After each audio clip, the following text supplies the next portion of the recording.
To'raxon sirqi chiqili unimay eshikni tutib tirajab turib oldi. Komil kuchining boricha uni tortib, qo'lini eshikdan ajratib, oxiri sirtqa ep chiqib ketdi. To'raxonning og'zidan mo'ldir kabi sesiq gaplar yig'ishga boshladi. Komil sirtda turib, opsiga bir muncha gaplarni qilib yurib, uni bakmi tasdi yo'lga silibdi. Ondan uyga qaytib kirdi.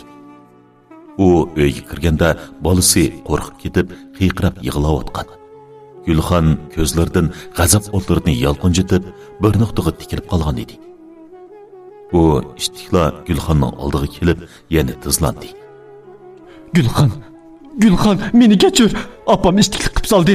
Uning qo'yi mo'shundoq azkikan. Pitning achchiqli chapanni o'tqa sog'ilib bo'lmagandek, apa bo'g'uchiga qattiq tekilib bo'lmaydi ekan. Bizni kechirgin. Sen bek kam qo'rsoq, bek mehribon-ku, shundaqmi? Apamning o'rnida men sana namaqul bo'lay jinim xotin.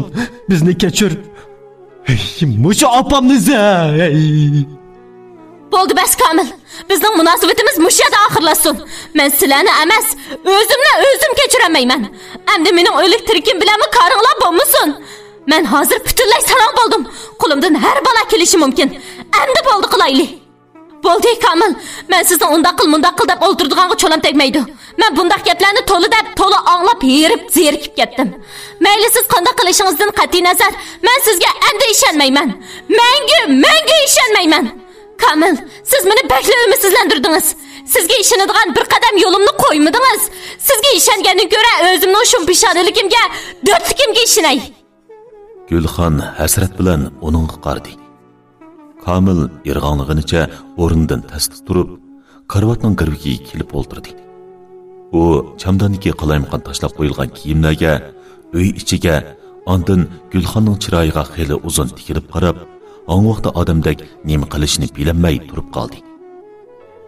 Boyatdan qiqirab yig'lab oldin ketgan Kamron o'rnidan asta turib, opsiga qo'rqimsirab qaradi.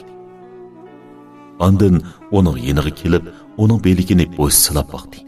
Gulxon birdanla gipnozini qolgandek hech nimani sezmay, yosh tumonlari orasida borgan sari quvalchib ketayotgan chamdonga tikilib qoldi. Yoshirin ingida u bu chamdonni bir umr yig'ishtirib bo'g'ilib bo'lmaydiganligini, uni nurg'un shaklsiz narsalar ko'zga ko'rinmas qulub bilan mahkam qulublab qo'yganligini, uni echishning zinhor mumkin emasligini, mushu bolasi bo'lsa mangu mumkin bo'lmaydiganligini his qilgandek bo'ldi. Komil uning yeniga kelib, ko'zlarini paqirtib turib, ostog'ini dedi. Menga ishongin Gulxon. U shundoq deginicha bir qo'lini uningga uzatdi.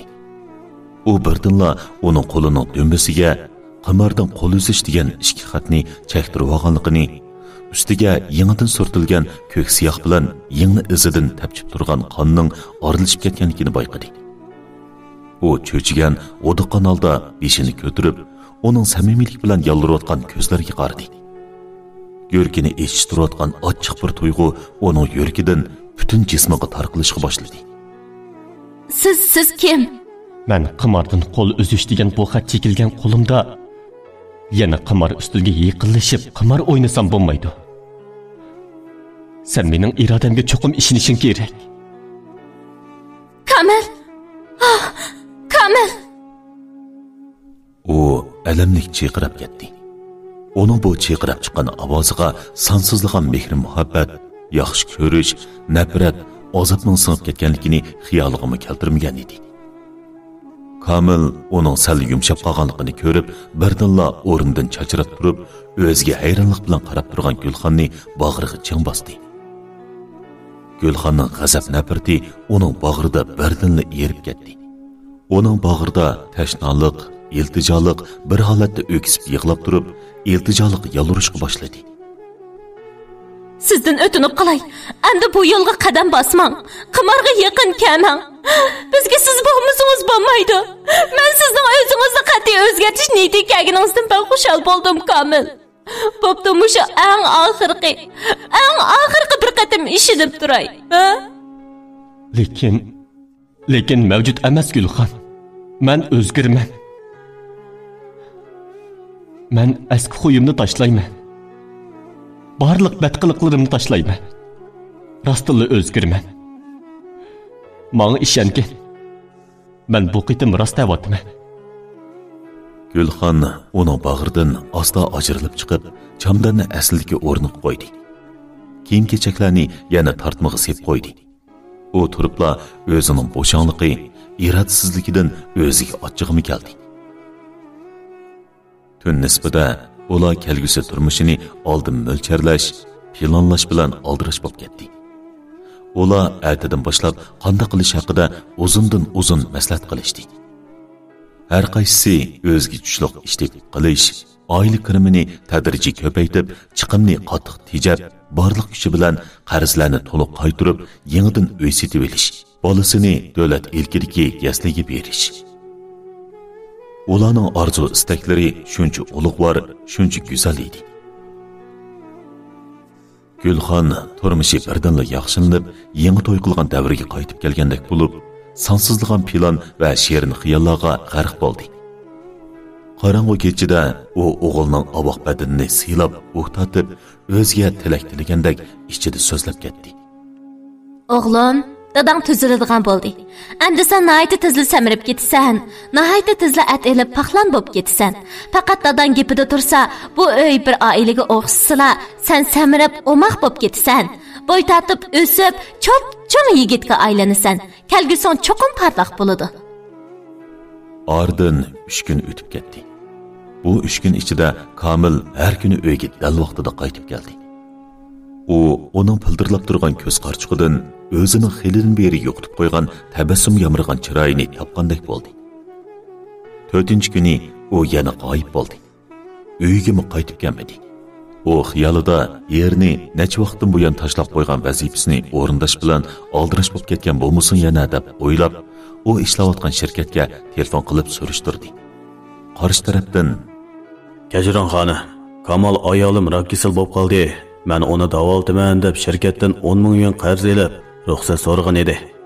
U hozir ishga kelmagili bir oydan eshib ketdi. Uning bu yil ish tashlagan, so'ragan vaqti belgilangan vaqtdan bakli eshib ketdi. Şon şirket amalsız onu xizmatdan boşta o'tgan. Beksat bo'ldi. Aras xona, siz hozir xeyli yaxshi bo'lib qoldingizmi? O'zingizni ko'p asrangizmi? Qarshi taraf Gulxonning javobini kutmasdilla telefonni qo'yibdi. Telefon uning kuchmag'dir qamagan qo'lidan yerga tushib ketdi. U jonsiz putlarini tasti so'rab, bir qadamda mengib Saponing yeniga oranli keldi.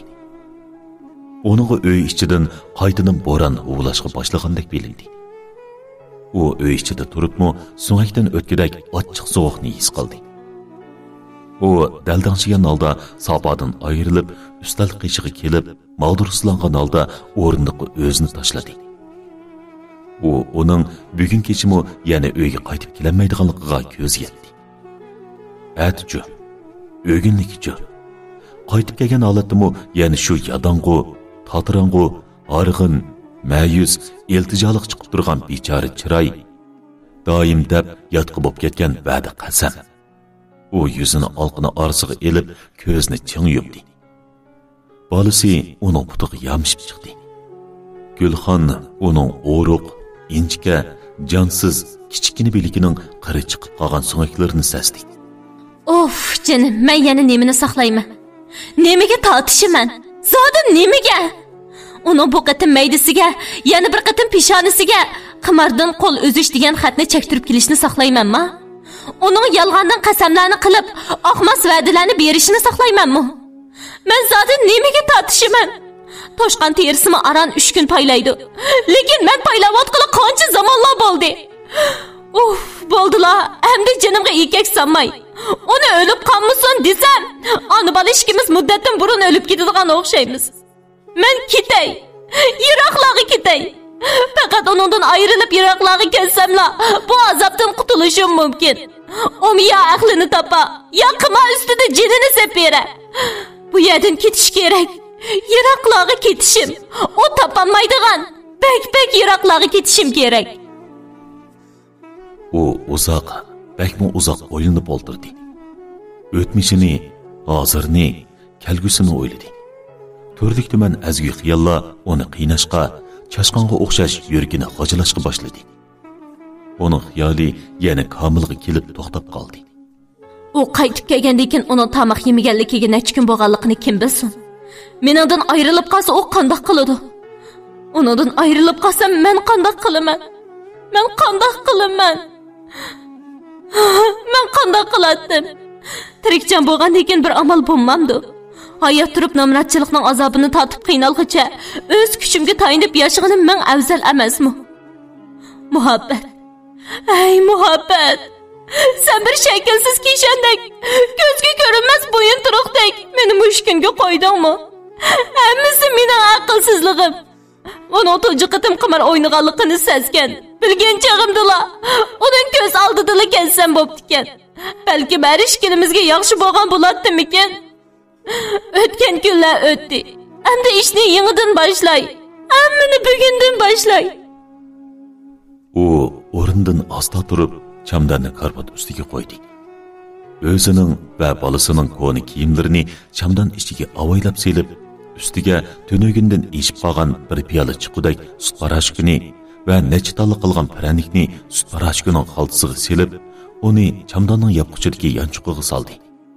Ondan ustal oldiga kelib, qo'liga qalam elib, jon talishayotgan odamdek tirkishib turib, mo'no bir qancha quruq xatni yozdi.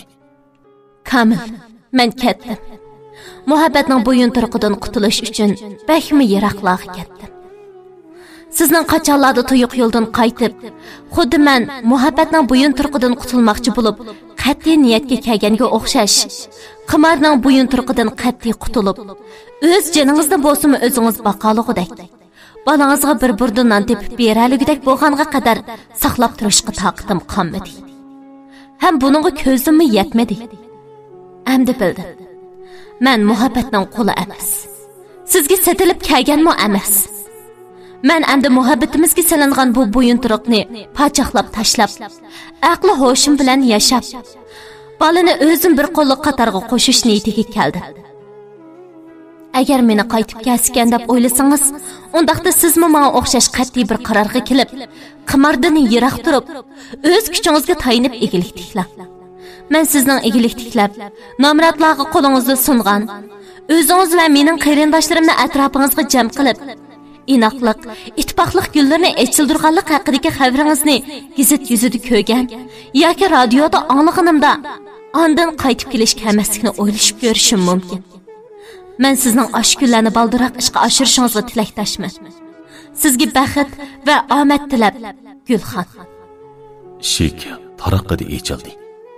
Gulxon beshini ko'tarib qaragan shu daqiqada qiynonisi Turaxonning bo'ron ovlab turgan o'nkirdek ko'zlarini, jut yig'ib turgan ko'zlarini, odamni tirik yavtidigandek shumliq chiqib turgan ko'zlarini ko'rib, o'zim to'ymagan holda o'rnidan chachirab turib ketdi. Bu beshin yeydigan qog'dalma buzuq. O'g'lim Kamiljon qani, ha? Ayta. Sen o yezdan kelib, bu yezdan navri qizimning beshiga chiqding. Bir obdan rayish o'g'limni to'la kapishib, mengisini qo'chib, uyga kirmas, buzuq atlamas qilib etding. Ay sening zodin nima maqsading bor, ha? Degina. Endi shu arzuliq o'g'limning beshiga chiqaydamsan? Hey, kuch xotinidek her yerda lalmilik qilib, yana bir navramni xo'rlab, bu uyga kelmas, meni izdimas qilib etding.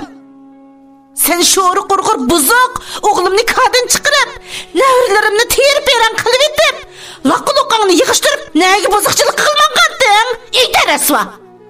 Agar o'g'limni topmaydigan, uni asli holda qaytarib kelmaydigan bo'lsang, sen buzuqqa qiyirgan jinimni tikib qo'ydim. Bu qog'dalmi buzuq? Kuch xotini buzuq. So'ngak terib yeydigan lalmi qanjuq.